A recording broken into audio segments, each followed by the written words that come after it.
থাকতে পারবে না। মাদক ব্যবসায়ীদের স্থান এই 10 নম্বর রানীপুকুরে হবে না। আপনারা কি এটা চান? আপনারা কি চান যে মাদক ব্যবসায়ীরা উৎখাত হয়ে যাক? মাদক ব্যবসায়ীদেরকে সতর্ক করতে চাই, সাবধান করতে চাই।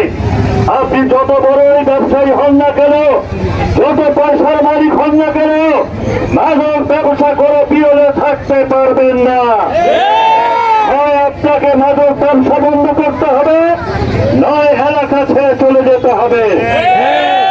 আমি আমার এই কোমলমতি ভাই, আমার এই সন্তান, আমার এই ছাত্র ছাত্রীদের ভবিষ্যতের জন্য, এলাকার জন্য, এলাকার সাধারণ মানুষের নিরাপত্তার জন্য আমরা মাদককে কখনো প্রশ্রয় দেব না।